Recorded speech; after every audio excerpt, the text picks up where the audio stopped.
What's up YouTube, Duel here from Zephyr, and today I'm bringing you another duel from locals. On the left I've got myself piloting DDDs, and on the right we have Tenpai with K9. So the K9s do catch you out in a little bit, so preview warning on that one. So we're going to be going for the Dark Contract. Dark Contract's going to be able to grab me the Machinex Queen. We're going to use the Queen to then place up the Gate 0. The Gate 0 in turn, if you've seen this combo before, will destroy the Queen and then special summon a DD from the deck. Now you do have a couple of different options depending on if you want to play around Duel, if you want a normal summon, you name it. So on this one we're going for the Count Surveyor. This will then allow me to add a DD monster from the deck to the hand. So you're going to be able to grab the Copernicus. Normal summon the Copernicus, which then in turn will kind of what you're trying to do here with all of these cards without conducting a normal summon is try to bait out a form of interaction, try and bait out a usage on this one, because even if they imp the Copernicus and you can't send Lance, you then be able to put the two together and work your way into a Gilgamesh. On this one, luckily, like none of that happens, so Lance comes back to the field, becomes a level 4 because I have 2 Dark Contracts in rotation. Make Solomon, search out Griffin, go into King Tell, link both of the King Tell off with the Count Surveyor, get us access into the Gilgamesh. Gilgamesh will then place the Scales, and King Tell will then send one from deck to the grave. So you can kind of see we're working on this one to set everything up. We go for Queen, and I think the other one is Ragnarok. So we've got Scale 0 to 5. In response to the resolution of all of this, after we've sent off of the back of King Tell, our opponent is activating an Azuna to summon itself down. So kind of okay. We haven't summoned, we have summoned twice from the extra deck right now, so we do need to be a little bit careful here. So back comes the Lupus. Lupus are going to attempt to use the effect in order to Xyz, and because I don't want them to get access to either a Nationite, a Ripper, or anything else like that, we're going to impulse that. No trap card in the graveyard, so sadly it doesn't destroy it. We're then going to be able to special summon down the Griffin from the hand. The Griffin in turn, if I wanted to, could trigger off the Ragnarok effect, which is going to link those all off into the Zeus to be able to deal with a Nibiru. Not that that's going to be coming, but the Azuna is obviously already live. And what we want to try and do here is, at the very least, you want to get rid of the Lupus. Because if you get rid of the Lupus, it will get banished, and that could be very, very important for later on in the game state. So we're going to Pendulum Summon 2. We're going to summon out Orpheros, and we're going to summon out Griffin. Orpheros came from the hand, and then the Griffin came from the extra deck, so it has to go to a zone that a link monster points to. We're then going to put those both together and synchro into a Siegfried, so that allows us to trade off with a spell or a trap. We've then got the ability to use Swell Slime, banish itself, and the King Tell to go into the Gilgamesh. Gilgamesh, off top of that, our Ragnarok will bring back the Copernicus. Copernicus will then allow us to use Gilgamesh to bring back a Lancer. We're then going to synchro those two together to get us into the Clover. Clover brings back the Marksman King Tell. We overlay those to go into the High Wave King Caesar. And as you can see, we're trying to like move these plays off the back of this one. So by destroying a card with our Zeus to get an additional Pendulum Summon, we can use Queen to come back to destroy the Lupus, and then we're sending a Defense Soldier from deck to the grave. Now this is where Defense Soldier becomes not iffy, but doesn't become as effective as we want it to be. So we're going into the Triple D Wave King Caesar, not High Wave King. This is going to grab us Witch, so this lets us play around Dark Lord no more. Keep in mind, at this moment in time, all I know is my opponent's on K9s. The Defense Soldier is going to be coming quite useful here, because we're going to banish the Defense Soldier to add a Pendulum Monster from the grave back to the hand. So we've got the Dark Witch is live. We're ending the field on a Machinex, which is going to have the ability to absorb 1, 2, 3, 4 times, I believe. We've got the Ragnarok to negate. We've also got the High Wave King that can negate twice, and then we've got the Siegfried that can negate once. Not to mention that we also have a Queen in the extra deck, so that will give us another non-target destruction. And off of Prosperity, banished in 6, we reveal Ash Blossom, Valar, Pydra, Azuna, and 2 Ghost Spells. So now I know that they're on the Tenpai for sure. I can imagine that Pydra will 100% be taken on this one.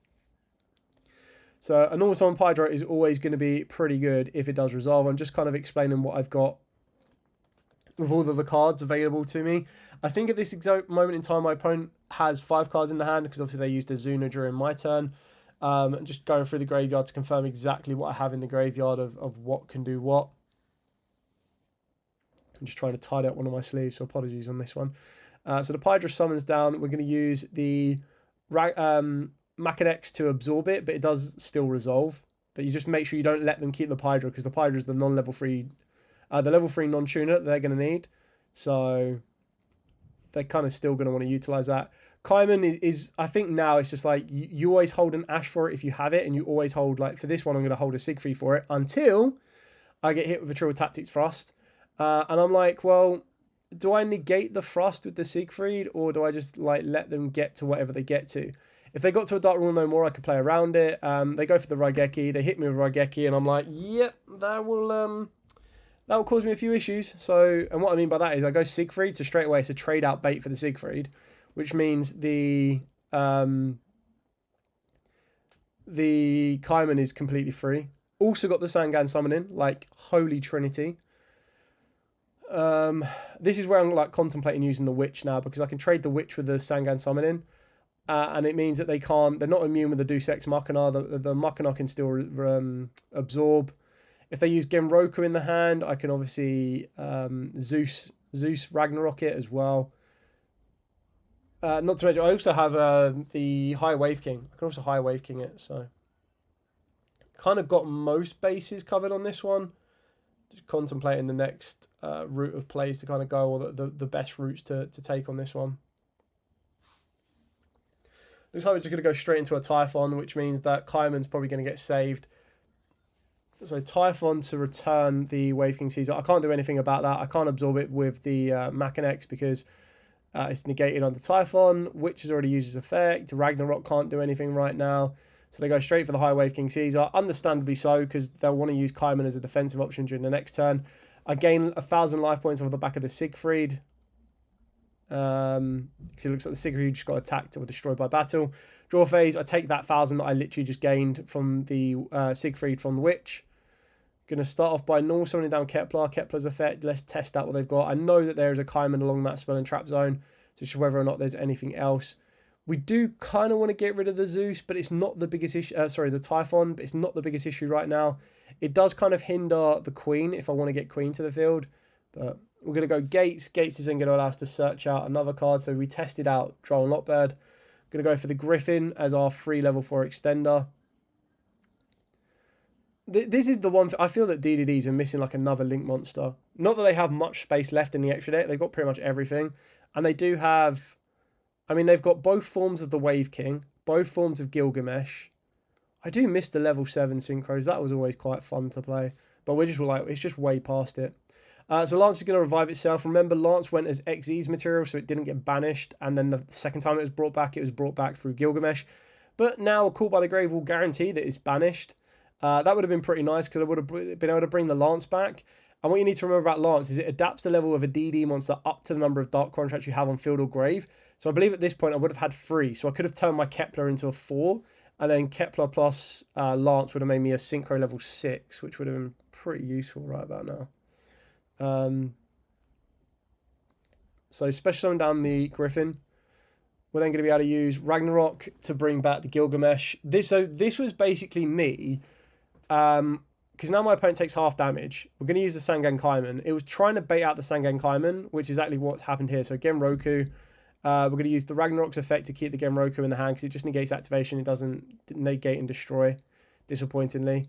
But what I was trying to do is I was trying to get the Wave King Caesar back into play, because the Wave King Caesar is just like incredibly powerful against Tenpai, in my opinion. So we're going to destroy a card to get an additional Pendulum Summon. Can't use Queen's effects. I'm pretty sure I can't use Queen, because you can't use 3K anywhere. So I'm not sure if the Queen summon's actually correct. I also have Witch that could have destroyed the Zeus. I don't know what the Typhon. I don't know why I was going such a long way, but kill the Zeus for 50. It would basically mean that Queen isn't on the field right now. Would be the correct play. So it would be this field, but without Queen, because I'm pretty sure it can't summon under the Typhon. So that's just a mistake on my behalf. I think the only reason I didn't use Witch is that I don't have another DD in the hand, possibly. So everything was half damage, and now it's like, what do they top deck? And I think annoyingly they top deck a Raigeki. So there's an Ash and a Frost. There you go. So Genroku tried to use the effect. I'm going to go Wave King. That's going to get hit with the Frost. So kind of got brutally baited there. Like, extra brutally, because it's like, cool, just grab yourself a Raigeki. Okay, Raigeki. And I'm like, yep, I can't protect any of this. I think the only thing I get here is that Deus Ex Machina the Machina goes to the extra deck, and then the Wave King lets you search out a Dark Contract is literally it. But I mean, getting another Dark Contract isn't that bad, but I don't have any space along my spell and trap zones. But at least I've deck finned, because I don't really want to draw that Dark Contract for turn. So, draw for turn, I'm then going to take another 2,000 damage through the battle. Like, I've done more damage to myself than my opponent has on Tenpai. So they've set one, which is obviously the Ash Blossom, which I don't know at this exact moment in time. We've still got a Pendulum Summon available to us, but I only can Pendulum Summon to one extra monster zone, so not going anywhere. So which are going to discard the Dark Contract. I'm pretty sure I can't do that as well, because I'm pretty sure Dark Contract with the Witch is discard a DD card. I could be wrong on this one. No. So I send a Dark Contract, a DD or a Dark Contract card. Okay, I'm fine. Because you got to remember that the Dark Contract isn't a card. Anyway, we're able to push through for the OTK on that one. There's not really a lot there. So we get to pass. My opponent decides to go first, and they hit me with the Heat Wave. The dreaded Heat Wave. And the Sangan Summoning. Like, they just got pretty much everything. I say everything. I mean, like, the Heat Wave is going to technically skip my turn, depending on what else I have in my hand. Set one and pass. So we draw for turn. I think I'll try and do everything I can. So I activate Gate. Gate's effect to search. The Fadra is an interesting add, but I think it was added and then I think Genroku was discarded. So maybe they've opened up both their Genrokus. Would probably explain that. Not that you would add a Genroku, because then you can't summon it anyway. So we're going to add the Orpheros, and the reason I'm adding the Orpheros is I can trade that off with the Sangan Summoning and then kind of go from there. So activate Queen. Queen's effect will place me the Dark Contract. So again, I'm deck finning, but I'm also going to go directly for the Witch, because like there's no point in me going for the 0 gate, because the gate can't summon anything under Heatwave. Activate Orpheros. Orpheros effect. Target one other spell or trap on the field, and then one other DD. So we'll destroy the Queen and destroy the summoning. We're going to discard the Scale off of the Witch to destroy the set card, which is obviously a Fadra. Normal summon Pydra. Pydra's effect is going to go off, gets them the Kaiman. I think I've still got a Witch live, and I think it's a Droll and Lockbird in the hand. And I'm like, do I Droll here? And I'm like, there's just no point in Drolling. Like, I think Tenpai have kind of gone past the point of worrying about Droll so much. I can't think of a scenario that's like really, really damaging. So Battle Phase, Kaiman. Still the Fadra in the hand. I think I've got a Ghost Spell. I can't remember if I... can't remember if I have a Ghost Spell or not. I'm just trying to figure out what's worth. We're going to Witch destroy the Pydra. Now, the reason for this one is that I was like, well, if that Kaiman resolves and they put Chandra on the field, if I activate Witch on anything, they just chain, like in the battle phase, they chain Pydra or Chandra and they just synchro away, and then the target gets lost, which is why I hit the Pydra.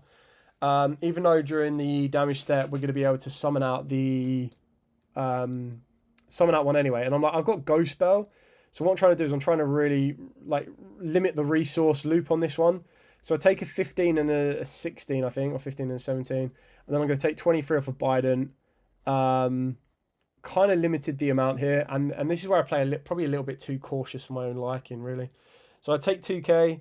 I think I'm now on like 200 life points. Like, I'm not in a good position life point wise, because I've took all that damage. Not that I could really do a lot. Like, none of my DD cards got destroyed. We're gonna go for the Queen again. Queen's gonna then place the 0 gate.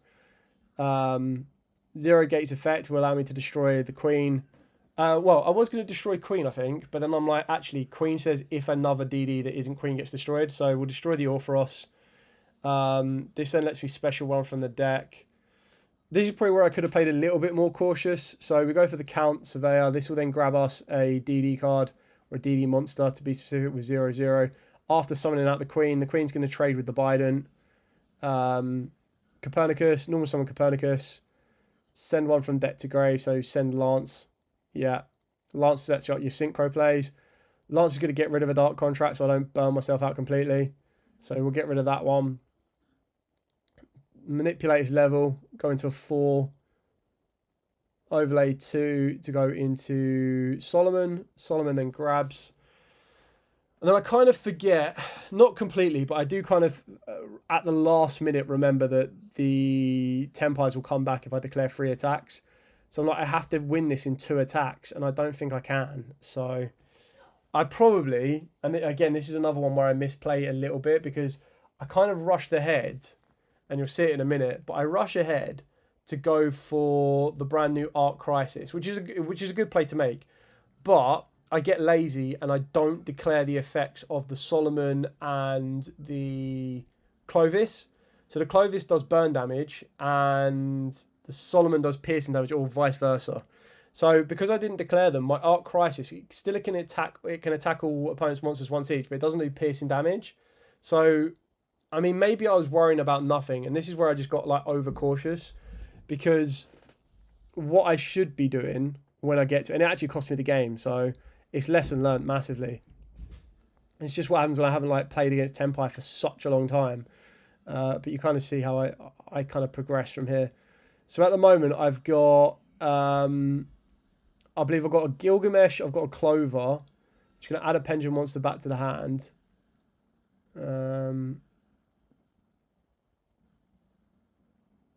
Trying to remember how I destroyed my other scale. But basically I destroyed both my scales so that I could go into the Gilgamesh to set fresh scales and then Pendulum Summon 2 level 4s. I think I used my own witch. Oh, I did. I used my own witch to discard to destroy my own scale. Like, how stupid is that? So I really wanted to get Siegfried. So now I've got Siegfried, Mackinac, and I've gone into the Abyss King. And this is where I mean I got lazy, is I didn't declare Clovis or thingy. So I attacked for 4k, put my opponent on 3k. I'm like, cool, I can attack with Mackinac, it's 3k. But then my stupid brain went, don't attack with... Because, like, if I attack with... I should have attacked with Siegfried, which would have forced the Bident to come back, kill the Bident with the Siegfried, and then attack with the Zeus. But for some silly reason, I was like, don't do that. Don't let the Bident come back. Like, I was so worried about Bident. I just get hit with double Raigeki anyway, and I'm like, bruh.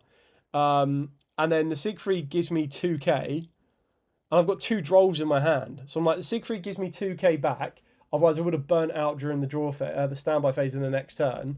And then they go, how many cards you got in hand? And I went 2, and they just went, okay, normal summon down Azuna, go into Typhon. And I'm like, bruh, I've got 2,200 life points left, which is why they had to upgrade the Azuna into Typhon, because Azuna's only 21. And I was like, raw, that's so annoying. Like, I kind of just played myself. I was too cautious for my own good.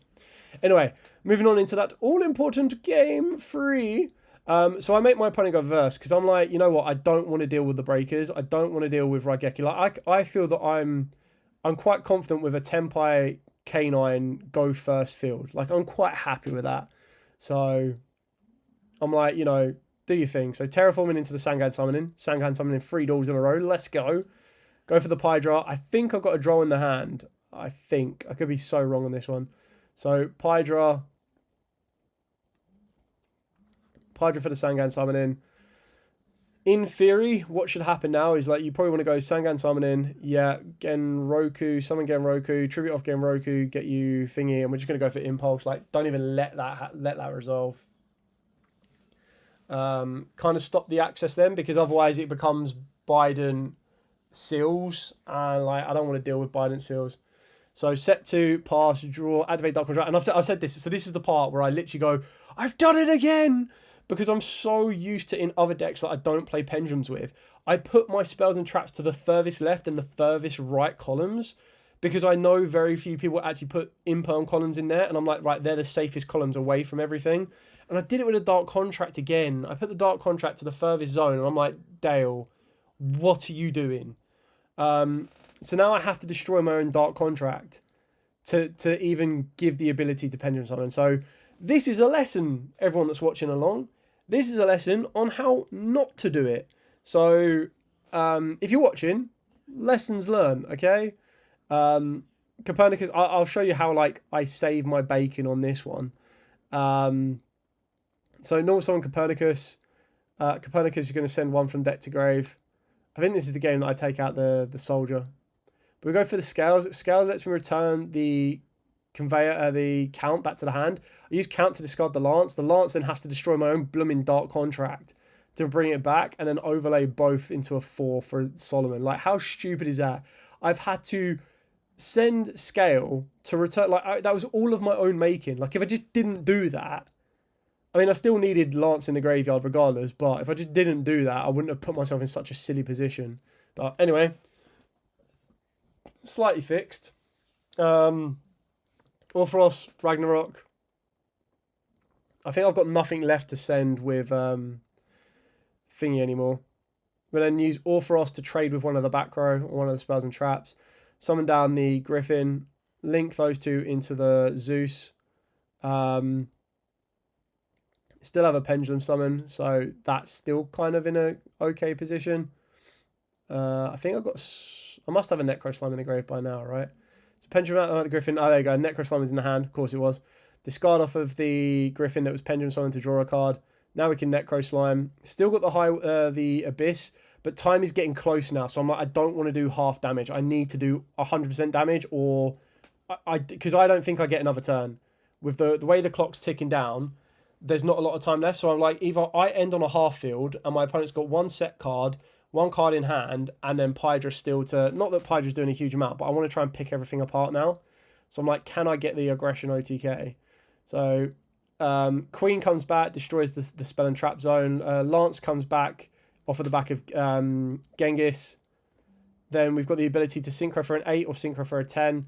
So we're going to use additional Pendulum Summon. We're then going to go into Clovis. Going to bring back the King Tell. Going to go into High Wave King. Going to go into Deus Ex.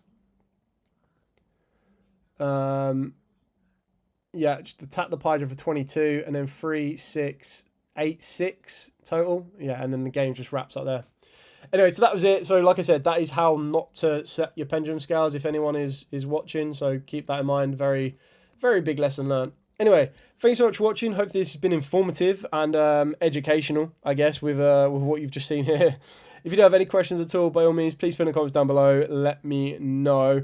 I'll be always happy to answer them where at all possible. Anyway, thanks so much for watching. Like, comment, subscribe, share. Till next time, as absolutely always, stay safe and, of course, happy dueling.